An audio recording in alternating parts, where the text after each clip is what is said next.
Everybody, my name is Margablaine. Aujourd'hui, je vais vous parler de... Si vous reconnaissez évidemment... Chucky. Chucky est une poupée qui n'est pas possédée du tout. Chucky est une poupée qui pense qu'à tuer et...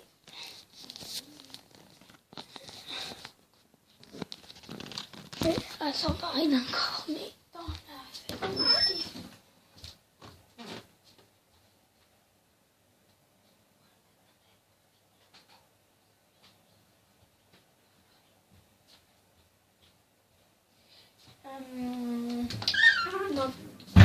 Dans le fils de Chucky, il décide de rester la poupée de Chucky. Il aime bien au fond être la poupée tueuse. Chucky est une poupée assez incroyable. On peut le trouver dans Jeux d'enfants, mais plus on avance dans les saisons, plus il devient cruel. Il y a Jeux d'enfants, Chill Play 2, Chill Play 1, Chill Play 2, Chill Play 3.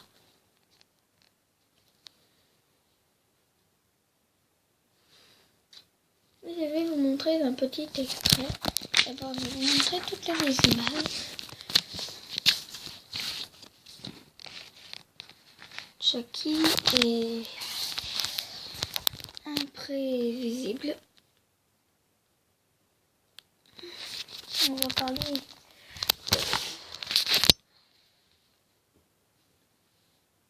Je peux vous montrer un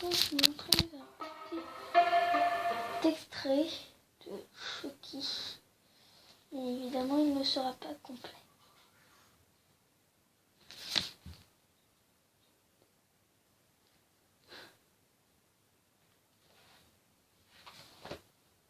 Je peux vous montrer un petit extrait.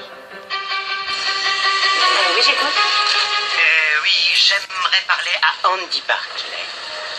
Ah, Andy n'est plus chez nous. Qui est à l'appareil? C'est son oncle, Charles. Ne bouge pas. Mais qu'est-ce que vous voulez? Pas de question pendant que toi de conduire. Maintenant, garde-moi cette chiotte. Mets tes mains derrière le siège. Quoi? Qu'est-ce que je t'ai dit? Arrête de gigoter, connard. C'est mort.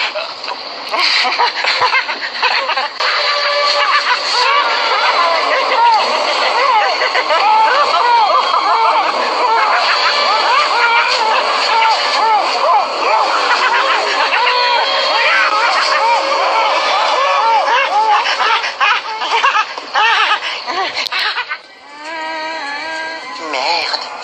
Salut, je suis Tommy. Tu vas la fermer, tu con. J'aime bien qu'on me Dorlote, dorlote. ça. J'aime bien qu'on me dorlote. J'aime bien qu'on me dorlote.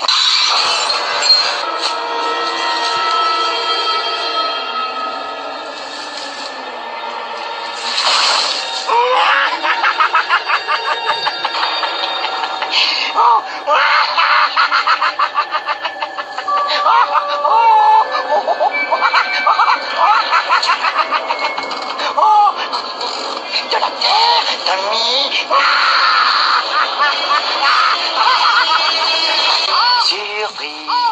J'espère que je t'ai manqué, parce que toi tu m'as beaucoup manqué. Je t'avais bien dit qu'on serait amis pour la vie. Oh non! Je suis en train de redevenir humain. Si je ne sors pas bientôt de ce corps de merde, je suis foutu. Voilà le petit extrait de Chucky de Chill Play 2. Ou je ne sais plus.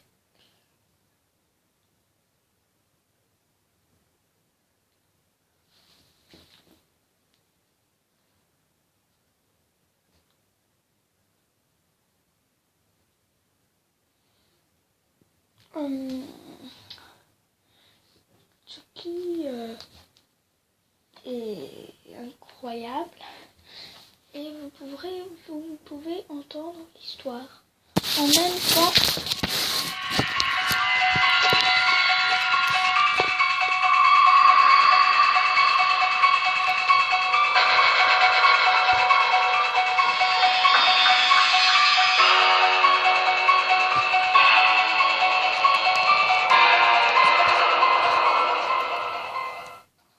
Salut à tous, bienvenue dans cette très longue histoire d'horreur retraçant l'horrifique histoire de Robert la poupée. Oui, j'ai bien dit poupée, cette même poupée qui a inspiré l'histoire de Jackie. En 1896, la famille Otto déménageait dans une maison à Key West, en Floride. Thomas, le père de famille, était médecin. Ils étaient riches, avaient une vie aisée et ils avaient de nombreux employés. Pourtant, ils étaient réputés pour être très sévères envers leurs domestiques, allant même jusqu'à les maltraiter. Une jeune domestique avait été embauchée afin de s'occuper de leur fils Robert Eugène. Mais un jour, en 1906, Madame Otto fit soi-disant témoin d'actes de magie noire dans sa cour et elle la congédia immédiatement.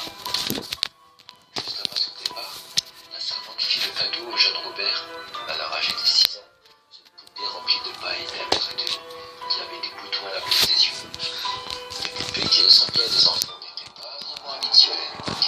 Robert s'attacha très rapidement à sa nouvelle poupée et la baptisa de son propre prénom. Ils devinrent alors inséparables.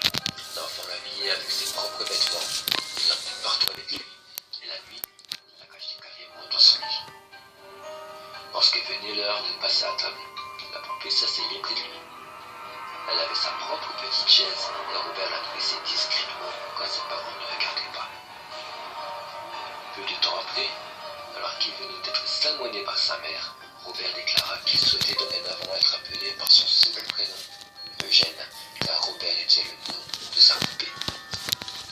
Les parents d'Eugène s'aperçurent que le petit garçon tenait souvent de longues conversations avec sa poupée. Il lui parlait de sa voix enfantine habituelle et une voix grave lui répondait. Bien évidemment, ils supposèrent tout d'abord que l'enfant transformait sa voix et se répondait à lui-même. Mais bientôt, ils se mirent à douter. La voix ressemblait de manière surprenante à celle d'un adulte, et ils avaient vraiment l'impression qu'elle venait de la poupée. Parfois, l'enfant se montrait très agité, et lorsque sa mère faisait interruption dans sa chambre, elle le trouvait blotti dans un coin alors que la poupée était étrangement assise sur une chaise ou sur le lit. Les événements étranges se multipliaient. Eugène faisait des cauchemars et se réveillait en criant de plus en plus souvent. Un soir, ses parents entendaient un véritable vacarme provenant de la chambre. Et lorsqu'ils y entrèrent, ils découvrirent une pièce complètement ravagée. Les meubles avaient été renversés et Eugène, dans un coin de sa chambre, fixait la poupée d'un air terrifiant en disant « Ce n'est pas moi, c'est Robert ». Souvent, on retrouvait les jouets d'Eugène disséminés dans la maison et ils étaient tous mutilés. Lorsqu'on interrogeait l'enfant, il répondait que c'était Robert. Les voisins des Otto prétendaient voir la poupée se déplacer de fenêtre en fenêtre lorsque la famille s'absentait et les parents d'Eugène affirmaient qu'elle changeait parfois inexplicablement de place. Ils jurèrent aussi qu'il lui arrivait d'émettre un rire terrifiant et qu'il l'avait aperçu du coin de l'œil courir de pièce en pièce.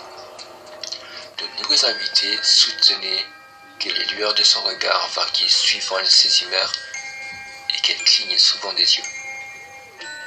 Les proches de la famille estimaient alors qu'il était temps de faire quelque chose.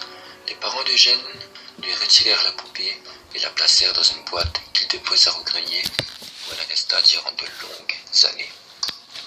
Eugène était désormais adulte, marié et était devenu peintre. Lorsque son père mourut, il décida de retourner vivre dans le vieux manoir dont il venait tout juste d'hériter. Il redécouvrit rapidement la poupée qui l'attendait au grenier dans un coffre de cèdre et il décida alors d'aménager une chambre qu'il décora de petits meubles adaptés à sa taille. Anne, sa femme, n'aimait pas Robert. Elle l'avait détesté à l'instant même où elle l'avait vu. Quelque temps plus tard, Eugène déclara que Robert était en colère, qu'il ne voulait plus rester au grenier et qu'il voulait une fenêtre. La petite chambre fut donc déplacée dans une pièce au 3e étage et Eugène déposa la poupée dans un fauteuil trouvé de la fenêtre qui donnait sur la rue. Les enfants du quartier qui passaient dans la rue disaient qu'ils avaient vu la poupée grimacer, se moquer d'eux et même danser. Eugène criait, s'en prenait à son épouse, brisait des objets. Puis, brusquement, il semblait redevenir lui-même. Il s'excusait et ça recommençait. Il avait toujours la même excuse. C'était Robert, Anne, c'était Robert. Et Anne commençait à douter de sa santé mentale. Les proches de la famille affirmaient que le regard de Robert changeait suivant les circonstances, qu'il semblait parfois rempli de haine et de méchanceté. Un jour, un plombier qui était venu effectuer quelques travaux s'enfuit de la maison sans même ramasser ses outils. Il expliqua par la suite qu'il avait entendu un rire maléfique s'élever de la poupée. Au début des années 70, Eugène tomba gravement malade. Au lieu de passer du temps avec sa femme, il préférait s'enfermer dans sa chambre, seul avec Robert, et il mourut en 1974, dans la chambre d'amis, sa poupée près de lui. Anne vendit rapidement la maison et partit s'installer à Boston, près de sa famille. Elle abandonna Robert dans le grenier, mais cette fois, il n'allait pas avoir à attendre longtemps avant d'être découvert. Quelques années plus tard, une nouvelle famille vient s'installer dans la maison et ils découvrirent Robert peu après. La petite fille de la famille avait 10 ans et elle réclama immédiatement la poupée. Les nouveaux habitants de la maison s'aperçurent rapidement qu'il y avait quelque chose avec cette poupée.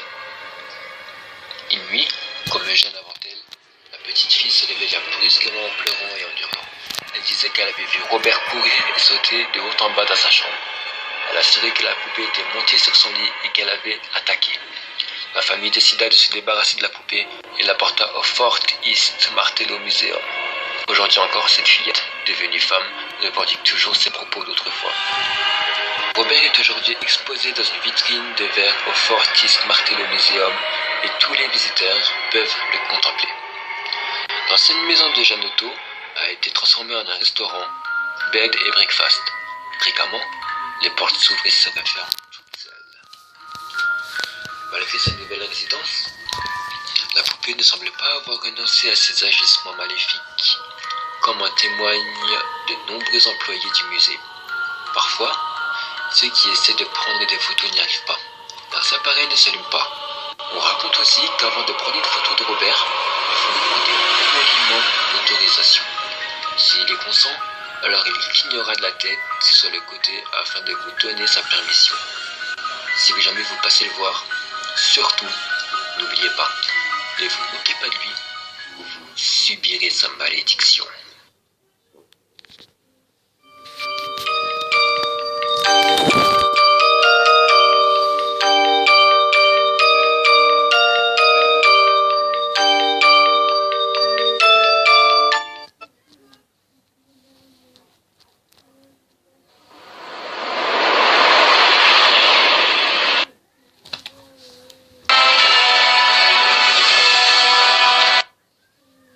Et ils devinrent inséparables.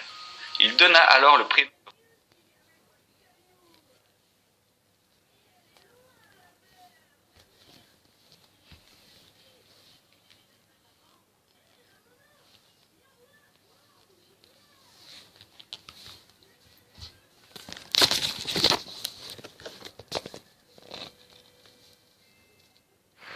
What are you fucking nuts? You thought?